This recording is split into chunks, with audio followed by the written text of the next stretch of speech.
Vos œufs sont maintenant prêts à être mis dans la couveuse.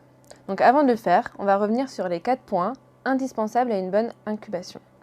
La température de la pièce, la température de la machine, le retournement et l'hygrométrie. Donc concernant la température de la pièce dans laquelle vous allez mettre votre couveuse, le mieux c'est que ce soit une température ambiante, donc entre 18 et 20 degrés. Donc on évite tout ce qui est cave, remise, garage et on préfère une pièce de vie. Concernant la température de la machine, donc le mieux c'est de la faire tourner environ 12 heures avant d'y mettre les œufs pour qu'elle atteigne la bonne température d'incubation. C'est grâce à elle que l'embryon va pouvoir se développer dans l'œuf. Donc ici, on a une couveuse ventilée. Donc le mieux dans ce cas-là, c'est d'avoir une température à environ 37,5 degrés. Au-dessus, l'embryon va mourir et en dessous, il ne va pas se développer. Puis vient le retournement. L'embryon se développe du centre de l'œuf au niveau du jaune.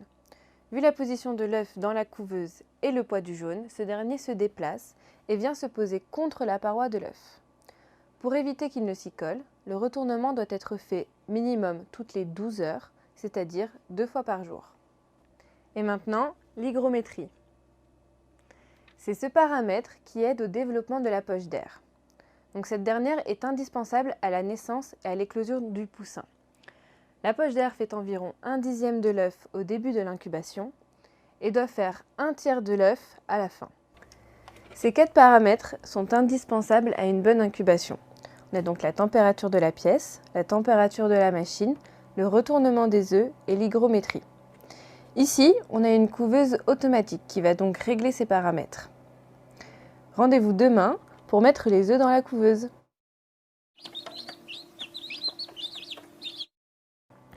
Vos œufs sont maintenant prêts à être mis dans la couveuse.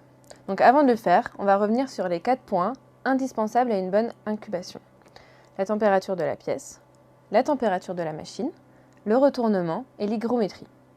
Donc concernant la température de la pièce dans laquelle vous allez mettre votre couveuse, le mieux c'est que ce soit une température ambiante, donc entre 18 et 20 degrés. Donc on évite tout ce qui est cave, remise, garage et on préfère une pièce de vie. Concernant la température de la machine, donc le mieux c'est de la faire tourner environ 12 heures avant d'y mettre les œufs pour qu'elle atteigne la bonne température d'incubation. C'est grâce à elle que l'embryon va pouvoir se développer dans l'œuf. Donc ici, on a une couveuse ventilée. Donc le mieux dans ce cas-là, c'est d'avoir une température à environ 37,5 degrés. Au-dessus, l'embryon va mourir et en dessous, il ne va pas se développer. Puis vient le retournement. L'embryon se développe du centre de l'œuf au niveau du jaune.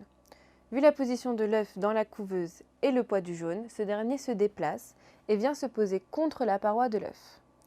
Pour éviter qu'il ne s'y colle, le retournement doit être fait minimum toutes les 12 heures, c'est-à-dire 2 fois par jour. Et maintenant, l'hygrométrie. C'est ce paramètre qui aide au développement de la poche d'air. Donc cette dernière est indispensable à la naissance et à l'éclosion du poussin. La poche d'air fait environ 1/10 de l'œuf au début de l'incubation et doit faire 1/3 de l'œuf à la fin. Ces 4 paramètres sont indispensables à une bonne incubation. On a donc la température de la pièce, la température de la machine, le retournement des œufs et l'hygrométrie. Ici, on a une couveuse automatique qui va donc régler ces paramètres.